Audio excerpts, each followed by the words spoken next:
Hello, and welcome to Sunday School. This week begins Advent. It's a season of 4 weeks before Christmas. And many of us are very excited about the idea of celebrating another Christmas. But Advent actually has a very big role to play in the time that we are thinking about celebrating Christmas Day. And one of the ways that we celebrate Advent is the use of an Advent wreath. And of course, the Advent wreath has candles. This week, we're going to celebrate and think about the candle that is associated with peace or the prophets. The hope candle is often the first candle of Advent. But I decided to use the peace candle this year as the first one because our country is dealing with so many issues, almost as if we're at war. The battles that are being faced right now include COVID-19 and the loss of hundreds of thousands of lives and people being very sick and having a long period even after the virus is gone that they are dealing with trying to get stronger. There are significant differences between Americans now and what our democracy should look like. Some people mistrust science and they are wondering if they should get a vaccine or not. Are they safe? There's lots of losses of jobs and an inability to pay bills or buy food, the very necessities that people need to survive. People are fearful about what the future holds. And of course, as younger people, we're concerned about social distancing and not being able to be in school and frustrations over not being able to hang out with our friends.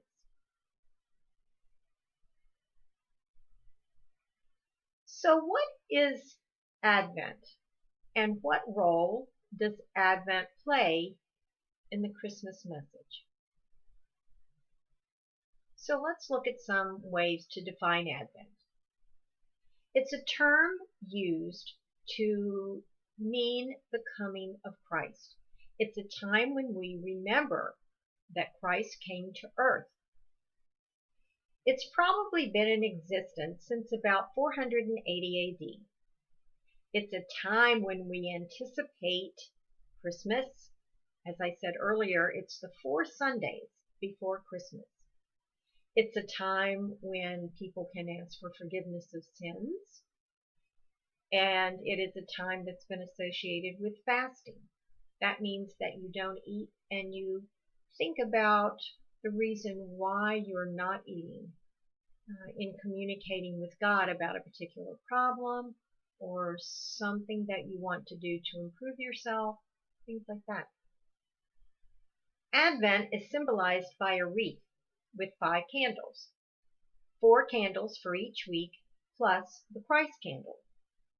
The greens on the wreath symbolize hope and life, and candle colors can be either all blue, all purple, or 3 purple and 1 pink, plus the Christ candle, which is always white. The color for this season in the church is purple or blue regarding the pyramids, and you can see in the picture there that Pastor Dave has chosen blue for the season of Advent. So let's take a look at the different ways to name the candles. Some people call the first candle the Advent candle of hope, then the Bethlehem candle for the prophets, the shepherd's candle, which also relates to John the Baptizer. Remember, he was Jesus' cousin. And John was one who was known as preparing the way for people to accept the Messiah. The angel candle, announcing Christ's birth, and the Christ candle, which is lit on Christmas Eve. But there's other ways to describe the candles as well, such as peace, hope, joy, and love, or prophets, angels, shepherds, and magi, or the three kings. The first one, peace, hope, joy, and love, is usually the most common names for the candles. So let's take a look at this first candle, which could represent either peace or the prophets. If we look at it as the candle of peace, we have to think about what is peace. It can be peaceful thinking, feeling calm. Sometimes peace is viewed as the absence of war, of hostility and violence. Peace could also be viewed as living in a society that is healthy and has things that help people thrive, such as shelter, food and clothing, medicines. The word peace on earth is often heard at this time of the year in songs that we sing. But generally, there is no peace all over the earth. And so we look to Christ's birth as a time to inspire us to believe that peaceful times can come in our future. And we also look at this time to capture small moments of peace during our day. If you look at the first candle as the candle of the prophets, what is a prophet? It is an individual who communicates with God and is able to speak on God's behalf to instruct people to do something. It is a message that God gives the prophet to give to the people. The prophet is one that is inspired by God through the Holy Spirit to deliver a message that the people need, either to change the way they're doing things or to be able to continue doing good in the service of others. And usually the message of the prophet was mostly for the powerful people. Why? Because powerful people, like a king, was in a position to make changes, to do something, to make things happen. So how do we work peace into our Advent season? Think about it. How can you make your household more peaceful? Can you do things that your parents ask, like clean your room without having them ask you 3 or 4 times? Help put away the dirty dishes without being asked every single night? Taking responsibility for things that make you a community member in your house to make things easier. That could help with peace. How about just taking a few minutes, shutting your eyes, taking a few deep breaths, and thinking about what's happening around you, maybe needing a few minutes to relax. That could help bring some peace. Maybe you could just sit down with a good book and read for a little while. And it's probably not a bad idea to take a break from all the technology that comes our way every single day, especially the smartphone.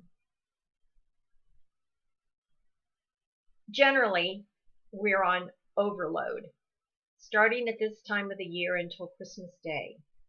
It's too much shopping. It's too much thinking and preparing all the various foods and multiple choices of food. So maybe, if you look at this slide or collage here, can you think of what would be a better way to work towards peace this season? Did you choose the pictures on the left? If you did, you're probably working towards ideas about peace for this season.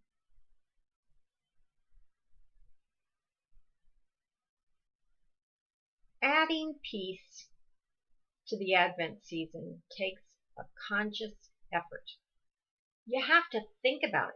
You have to choose. You have to want to change the way that you've done things in the past, which many times have not been peaceful. It's been kind of hectic. So because of COVID-19, we shouldn't be celebrating in large groups anymore anyway, and we certainly wouldn't want to do it in an enclosed room like you see above. But it gives you an idea that there's many, many hours that are spent in preparation for making things just perfect. And that's wonderful. We've all experienced that. But you know, simplicity can be beautiful too. And if you look at the picture on the left, it looks quite inviting to me to be able to sit there and have some good, but maybe a little bit more simple meal than the one on the right, and it still have a feeling of Christmas. Did you choose that one? Maybe you're working on peace for the holiday season. Gifts. We all want them. We all buy them. But how many is enough? How many are too many? So perhaps we should think about how much we really need, how much we really want, and how much do we really need to give away. And so setting our expectations more in line with appreciating the idea of just being remembered will allow us a little more time and effort to put more thought into the reason for the season, which is Jesus.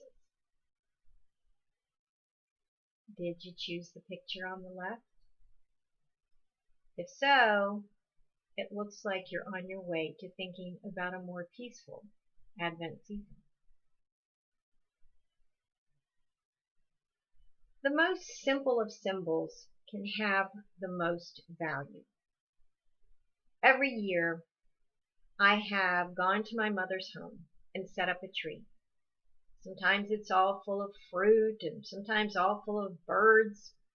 But last year, I saw this little 2.5-foot tree, and I put one little red ball on it because my mother loves the Charlie Brown characters. And I think of all the trees that she's had as long as I've been alive and known her, this has been her most favorite. And she is planning on putting this tree up again this year. So what symbols bring peaceful moments or inspiring thoughts to you? Maybe you can think about that and concentrate on those for this Advent season. So we're approaching Christmas, but we're focusing on the importance of Advent. How can you be an instrument of peace? Can you be patient with others? Can you be more willing to help around the house? How about saying something kind as opposed to saying something mean? And can you think about what you could do to help somebody feel a little more comfortable, have a little more peace? What about seeking peaceful moments? Can you be quiet so that you can spend some time thinking about Advent, the coming of Jesus? Close your eyes, take a few deep breaths to get a feeling of calm, of peace during the season, even if it's only for a few seconds or a few minutes. And decide to make better choices to promote inner peace. Use decorations that are more simple but satisfying. Set expectations about gifts and giving that make you feel more comfortable. And remember what is sentimental and heartfelt, the awe moments, and share those thoughts. Peace. Let's begin the Advent season by opening the door to our hearts and our minds, the way we think and how we're feeling, and intentionally seek the possibility of more peace. You might just find a surprise package worth going after. I hope you have a peaceful week. We'll talk again next time. Take care.